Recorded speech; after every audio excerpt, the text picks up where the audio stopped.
Përshëndetje.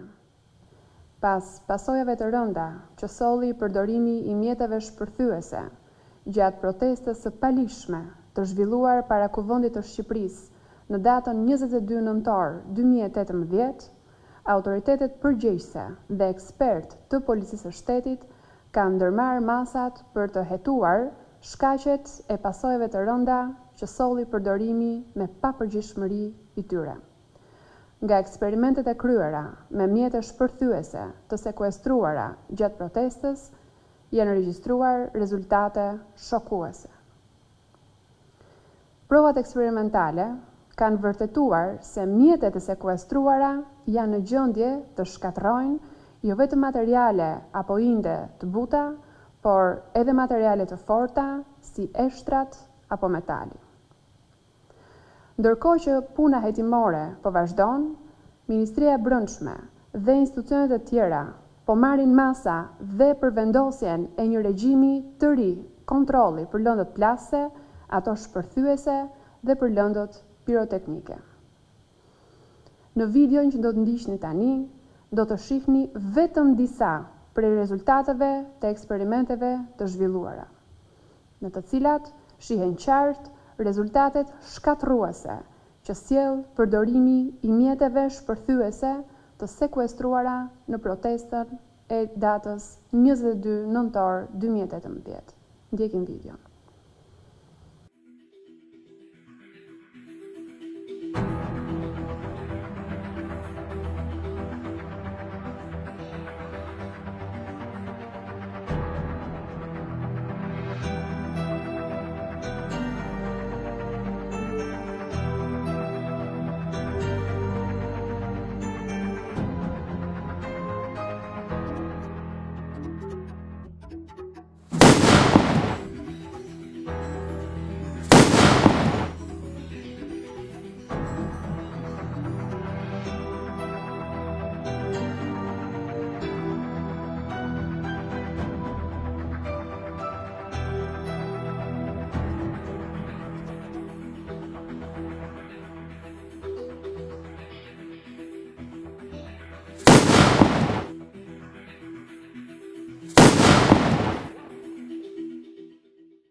Ministria e Brendshme u kërkon të gjitha subjekteve tregtare të ndërpresin importin, magazinimin dhe tregtimin e të gjitha lëndëve plasëse, mjeteve shpërthyese dhe piroteknike me efekt të tillë, të cilat i drejtohen tregut të gjerë.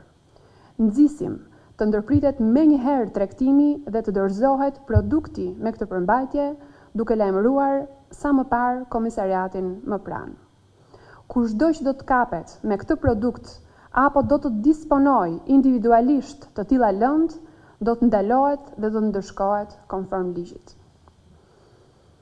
Në prag të festave të fundvitit, Ministria e Brendshme u bën thirrje prindërve, familjarëve apo kujdestarëve që të mos inkurajojnë dhe të mos lejojnë përdorimin e mjeteve të sipërpërmendura nga fëmijët apo të rriturit.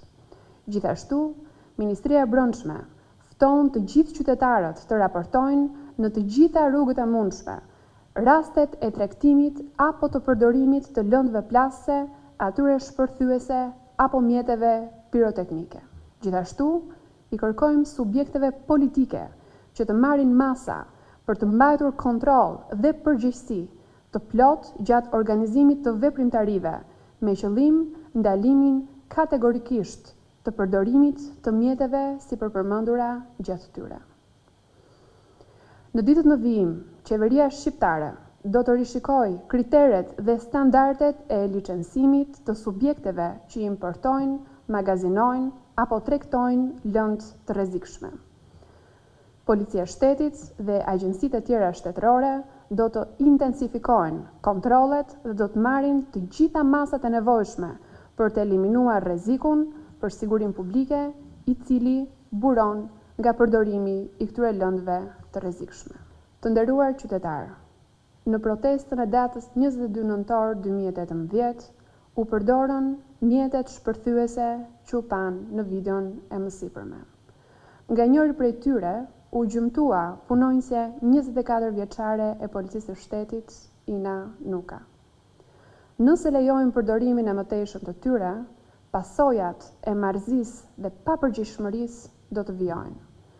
Ministria e Brendshme u kërkon të gjithëve bashkëpunim për të mbyllur të burim shqetësues rreziku për sigurinë e të gjithëve.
Faleminderit.